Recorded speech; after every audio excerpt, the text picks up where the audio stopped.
Hello and welcome to CIO Leadership Live in ASEAN. My name is James Henderson, Editorial Director of CIO based in Singapore, and I'll be your host today as we welcome Rama Sridhar, Executive Vice President of Digital and Emerging Partnerships and New Payment Flows at MasterCard, and also our most innovative business leader in 2021 at our CIO 75 Awards. Rama, how are you? I'm very well, James. Thank you, and thanks for that award. It certainly is one of the nicest memories of my career, definitely. Thank you. Oh, you're too kind. Thank you. And very well deserved as well. And seems so long ago now. But again, and we'll actually get into some of, one of the reasons why, you were honored for that. But really, obviously mindful of your role, your expertise and the sectors that you look across. Now, we speak about the digital economy, increased appetite for transformation across Southeast Asia and obviously within the financial services sector. But before we get into it, I think it'd be good to maybe get a handle from an expert such as yourself on actually levels of digital inclusion at the minute across Southeast Asia, because it's probably not as high as people think. So it certainly is not, right? So if you look at spending behavior, though, in the last couple of years, that's certainly real and sustained on the digital platforms, right?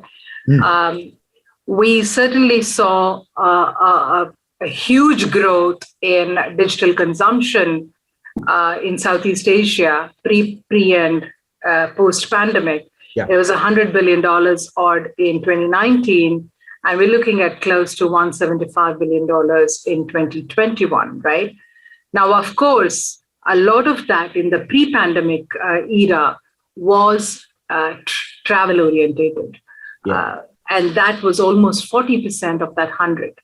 Now, that obviously shrunk in 2020 and 2021. So in a sense, while the consumption has gone up and the component of travel has shrunk, it essentially means that the mix of digital consumption has certainly shifted to perhaps much more retail spends and day-to-day spends more than travel spends. So there's a qualitative shift that we see. And we certainly expect to see these growth rates probably continue in the high teens and, even in early 20s, right? So that's the kind of growth that Southeast Asia is certainly going to see over the next few years. The other one that I do want to say is there is a huge expansion in the number of internet users, which is also very logical and correlated, right? Because, you're not going to go digital until you have internet. And in the last 2 years in Southeast Asia, we saw 80 million new internet users come online. And that is definitely not going to reverse. And I would presume that will create the huge growth base perhaps for the next, next 3 years or so. Now, the one thing that is probably a bit of a gap and that needs to certainly redress itself is the access to banking infrastructure and financial services. Now, don't get me wrong, right? There are thousands of rural and provincial banks all over Southeast Asia, but that's not the point. Not all of them are digitally available, right? So having a bank account is not equal to being digitally enabled to transact with a bank account. And that's a significant gap all across Southeast Asia. And I certainly think that that's something that needs to be addressed. Now, that's very different to India, for example, right? Because India also historically had a very low, in 2011, it was about 35% of people had bank accounts, but that number has not just grown. Each one of these bank accounts is digitally capable of conducting transactions. And I think that makes the significant difference in what will probably, alter the numbers on digital exclusion and, more importantly, the digital dividend that I'll talk about. Thanks for that, Ram. There's some big numbers in there, 80 million from the internet side. And as you said, I imagine these numbers are changing quite often given the dynamics across Southeast Asia. And you raise a very good point around that difference between having the banks and the accounts, but not necessarily the digital enablement or access or availability, as you put it, which again would probably vary by country as well, especially across Southeast Asia. What's some of the knock-on effects for when you don't get that right in terms of the negative impacts? Because obviously there's still progress to be made in certain areas, of course, but what's happening at the minute for those areas that aren't digitally available and they don't have those options? Well, at a macroeconomic level, this just translates to the growth that you set out at the GDP number, right? Yeah. Digital exclusion actually means that the economy does not grow as much as it could. It does not realize its potential. So, in other words, I call it the digital dividend, to formulate it from the positive side. And there are calculations on how big this digital dividend can be, right? McKinsey did a study and they estimated about $1 trillion of GDP on the table until 2025. That's about 20 to 25% that is lying untapped if you don't digitize as much as you can, right? And that increase actually comes from 3 levels, James. First is really worker productivity, right? Second is you expand the digital market. The digital market is borderless, and therefore, you're just selling more and you're reaching a wider base beyond your catchment. And the third one really is new industries are going online, right? And the growth of supporting sectors like logistics and public services and all of that also plays into this, right? So, for example, to make this real, the semiconductor industry, that there was chip shortage, right? One of the things that we saw was a lot of the intermediaries, the distribution layers actually fell off, and large chip manufacturers actually went online for the first time to facilitate procurement. So that's the kind of shift that will actually make material difference, right?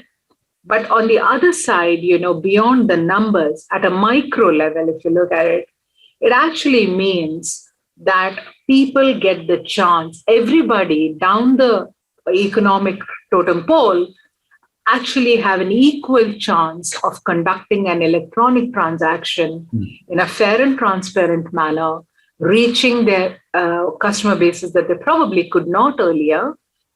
But also it means that they're leaving a footprint behind. And a footprint in the digital world is very important, because if you don't have a transaction footprint, your access to credit is really very hard. And that is the kind of data that's not available in the economically excluded and the digitally excluded. And I think it's a significant problem to solve, right? The other thing really is, if you look at the pandemic period of the last couple of years, a lot of children have had to take online education. Yep. Now, if you don't have access to internet and to broadband infrastructure, and then to the means of payment and all of that, a whole generation will miss out on what is a fundamental human right, right? If you look at just basic living today, pre-pandemic, the rich and the poor could both walk into shops and buy what they wanted from, stores that suited their purpose, right? But in the online world, post-pandemic, this access needs to be available to everybody. You cannot just, it's not the privilege of a few.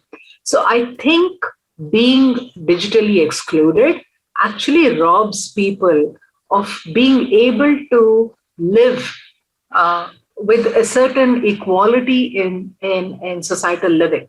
And that, I think, is a very important thing. There's some powerful message in there, Rama. And a fundamental human right, as you put it, I think is probably the best way of phrasing digital and financial inclusion. Now, you touched on it a few times over the digital dividend. Whose responsibility is maybe the wrong way to phrase it, or maybe it's the right way, but is this a nation problem? Is it an industry problem in terms of addressing financial and digital inclusion, or is it a joint a joint collective effort to kind of change this? So the answer to almost all of these kind of questions, James, is the answer is collective and it's public-private partnerships. But before we kind of double click on that, I want to first say that is perhaps the primary responsibility at a nation building level and a regulatory level to step back and have an aspirational vision, as most Southeast Asian governments, and certainly all of Asia, I think so. But certainly I can see in emerging Asia and developing Asia, most governments and the regulators have a conjoint vision of where the society needs to head off and what kind of growth needs to be created and how economic inclusion needs to play out. And I think, therefore, I will call it the primary visioning responsibility is theirs. Laying down what needs to be the milestones to be achieved is also perhaps a governance and a regulatory responsibility. Where the public-private partnership starts playing in is creating the infrastructure and the building blocks to work with the regulators and the governments to actually implement this vision is where the collaborative partnerships start playing, right? So if you start kind of peeling that off a little more, then I think at the first layer, the basics, right, which is internet access, phones, broadband, that is reasonably solved in Southeast Asia. Now, I did talk about bank account penetration, right? So interestingly, in Philippines and Indonesia, whereas the smartphone penetration is 70%, it compares with 34% on bank account penetration in Philippines and just under 50 in Indonesia, right? So there is a significant gap where the wallet players are doing this. And just, I mean, it's fascinating to hear the numbers and actually the data showing the gaps, right, in each of those. I mean, to your point there, that it's almost the nations need to make that first step, put the framework around it, and then the industry can fill in the gaps almost. Yeah. And when we talk about the industry, right, that's absolutely right. But what is the gaps to be filled? I think that is probably the more important question then, right?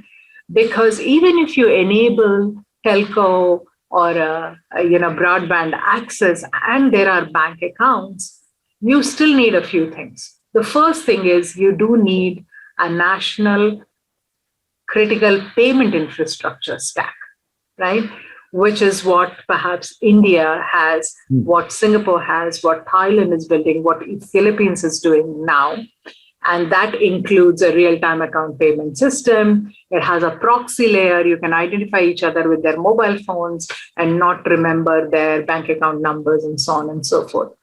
There should be digital KYC infrastructure, a national identity, a digital identity database. Now, for example, Singapore is doing a fantastic job of using the SingPass as the national identity to actually drive digital inclusion, right? So things like that.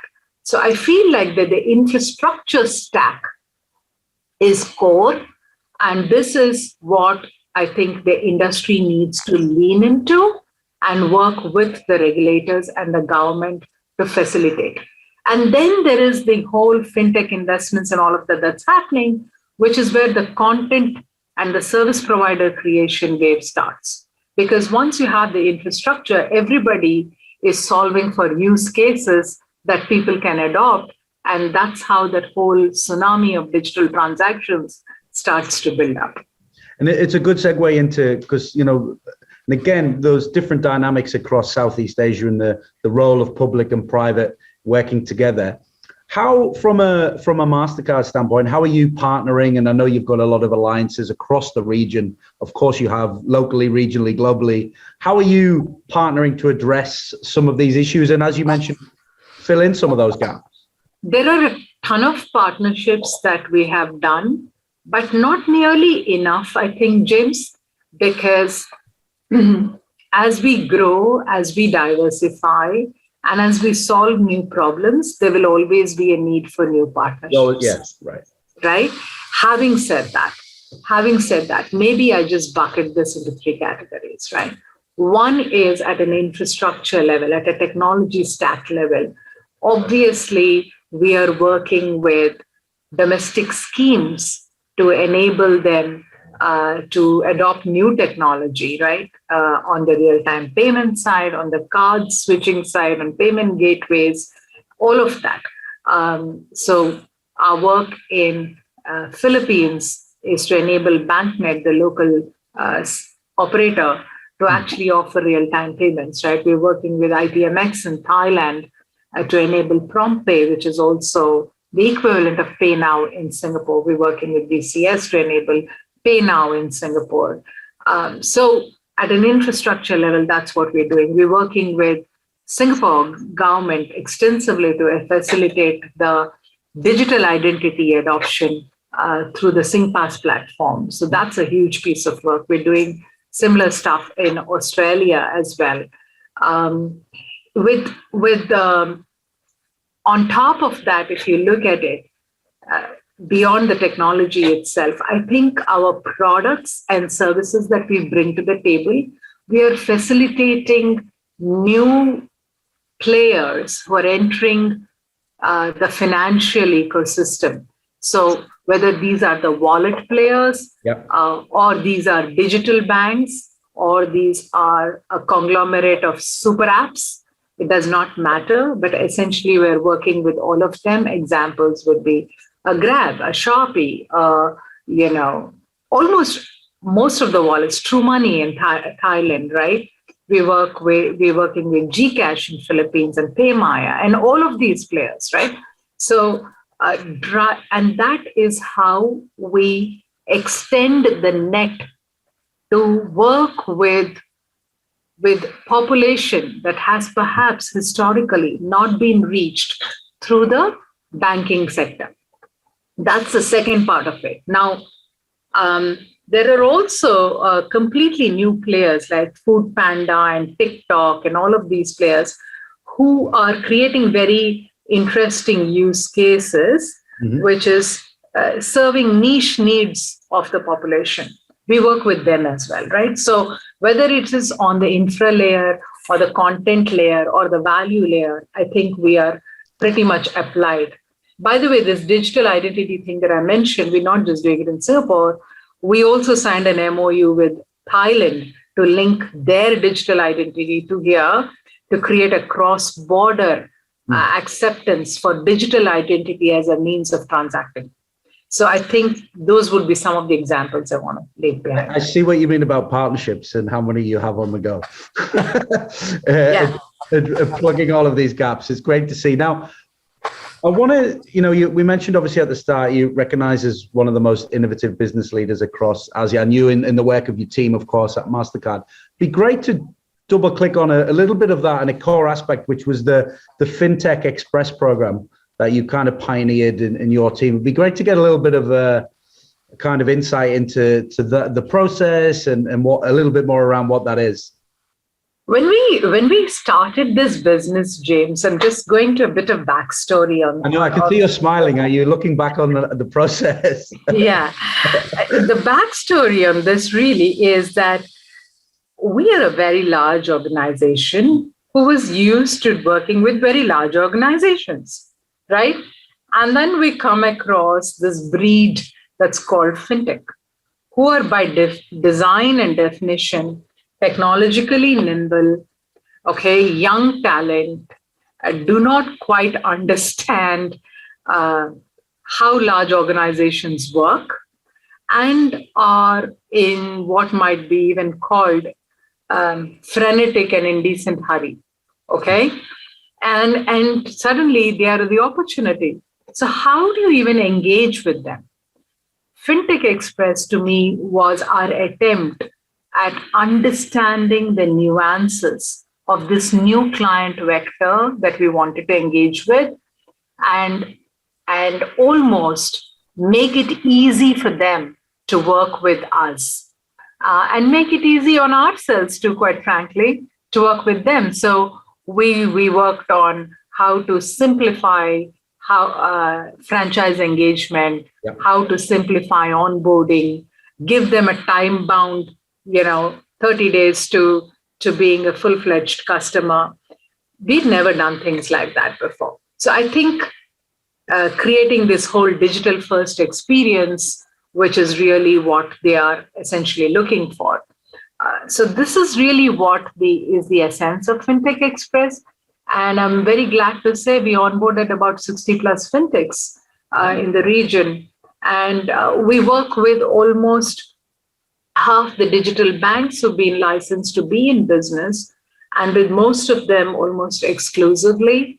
And because the theme of this conversation is financial and digital inclusion, I want to say that the digital banks are actually attempting that. In that sense, we are probably with the objective that we actually want to drive digital financial inclusion. Yeah, it's a great program, and obviously the proof is in the execution and the uptake. So I think credit to you and the team at MasterCard for driving that. And it must be a good memory, and it's obviously successful because when you mention it, you smile there as you look at, and obviously a lot more to build out as well. So thank you for sharing that, Ram. And now I'll take a pause on the shop talk in terms of financial inclusion and digital inclusion and MasterCard. More as you as a leader, obviously, more than 30 years as a business leader in financial services, in technology, you're kind of across multiple sectors and fields here. When you look back, what's been some of, and this is really more peer-to-peer guidance for everyone watching, what would be, in hindsight, some of the biggest challenges that you faced in your career, whether it's projects, whether it's, work-wise, all of the different factors that can go into it? With the benefit of glorious hindsight, of course, what would be some of the key learnings that you'd share looking back? Thanks, James. That's a great question. But if we all had perfect 6x6 vision, some of those wouldn't even happen, right? So quite sheepishly, I will share some of the challenges that I perhaps was not even equipped to deal with, right?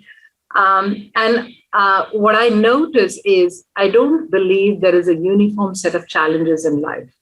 In every decade of your growth, these challenges are a wee bit different, right? Depending on the context, depending on how you have grown as well, right? So if I have your permission, I'll just break it up into 3 or 4 buckets.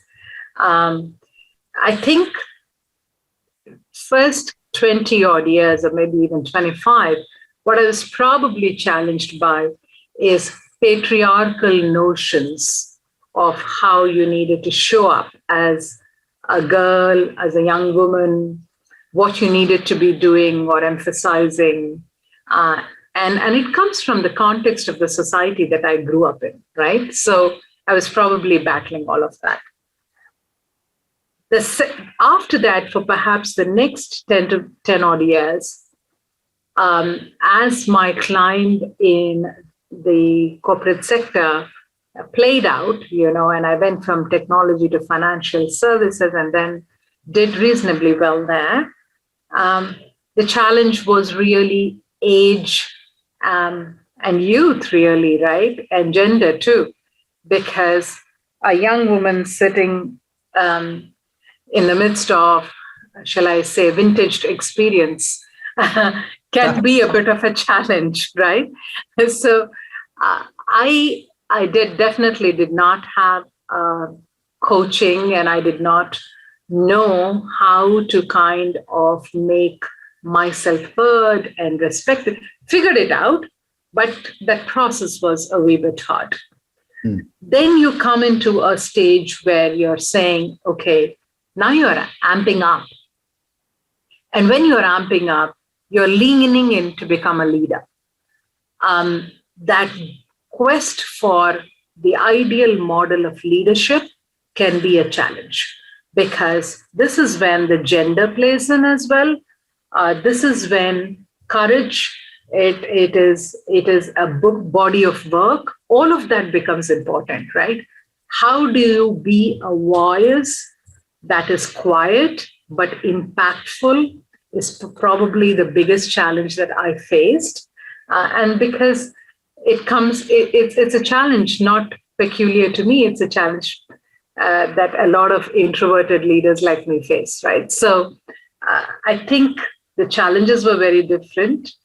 But through all of this, the one challenge I did not face, and it's very important to say that, is the opportunity to learn and prove myself. And I think because I had that, everything else became, almost addressable, James, if that makes sense. And Rama, I appreciate you being so generous and open with your, honest insights there around, and even the different stages of the career and how you almost approach different challenges based on your gender, your age, or where you're at in your career stage. So thank you very much for that. And I think it's proof to see that, especially on the introverted side, that, there's leaders now in the industry, in business, in technology. To be honest, it doesn't have to be business technology. It could be other sectors that are really proving that you can have those different traits and personalities and really succeed in the role. And as you said, to have that opportunity to do so is key. Now, final question is kind of a flip of that, a reverse.